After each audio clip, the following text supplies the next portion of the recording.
हे आहे गोकुळचं श्रीखंड. अगदी जिभेवर रेंगाळणार. जिभेवरच नाही तर मनावरही रेंगाळणार. गोकुळ श्रीखंड, मनावर रेंगाळणार.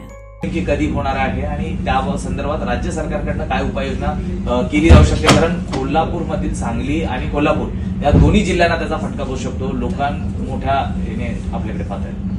नाही, आलमट्टी संदर्भातली याच्यापूर्वीची बैठक झाली. त्या बैठकीनंतर परवा दिवशीच कोल्हापूरमध्ये सुद्धा एक बैठक झाली की ज्याच्यामध्ये आमच्या अधिकाऱ्यांनी कृती समितीची किंवा सर्वपक्षीय प्रमुख पदाधिकारी की ज्यांना आलमट्टीच्या संदर्भातले अधिकाधिक चांगल्या पद्धतीने त्यांच्या सूचना घेऊन याबद्दल ज्या काही योग्य अशा पद्धतीची आम्हाला काम करायला पाहिजे त्याच्याबद्दलची बैठक सुद्धा पार पडली.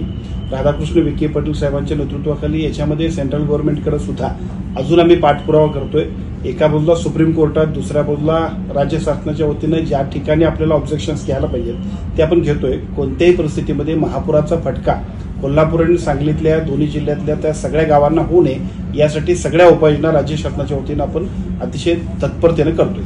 सर, पण दरवर्षी ज्या पद्धतीचे अनुभव बघायला मिळतात सांगली कोल्हापूरमध्ये फ्लड परिस्थिती बघायला मिळते आणि अशा सिच्युएशनमध्ये एनडीआरएफ एसडीआरएफला काही सूचना दिल्या आहेत का? आधीच तत्पर राहण्यासंदर्भात काही उपाययोजना करण्यात येणार आहे का?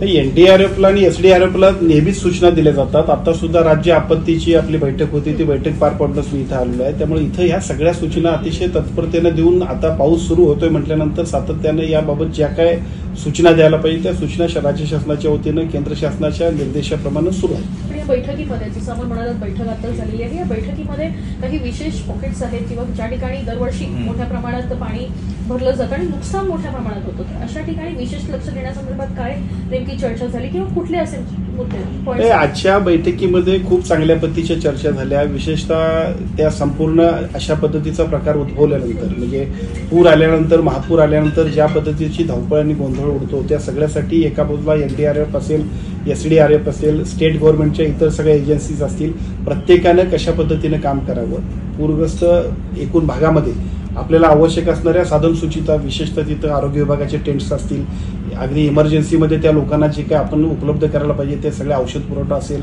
विशेषतः त्यांच्या राहण्यासाठी जे शेल्टर्स असतील आणि त्याच्यापैकी बरोबरीनं जे काही सगळ्या बोट असतील या सगळ्या गोष्टींची आवश्यक ती खरेदी, आवश्यक असणाऱ्या सगळ्या यंत्रणा उपलब्ध करून देण्याबद्दल सुद्धा अतिशय चांगल्या पद्धतीने सूचना दिल्यात. कोणत्याही अशा पुराच्या, महापुराच्या परिस्थितीमध्ये आपत्ती विभागाच्या वतीनं अत्यंत चांगल्या पद्धतीनं ज्या काही उपाययोजना करायला पाहिजे त्याच्याबद्दलचे निर्देश सन्माननीय मुख्यमंत्र्यांनी आजच्या बैठकीमध्ये दिले आहेत.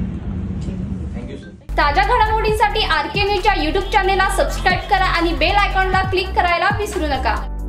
आ आ आई येस ब ब बदक क क कणीदार ख ख खमंग ग ग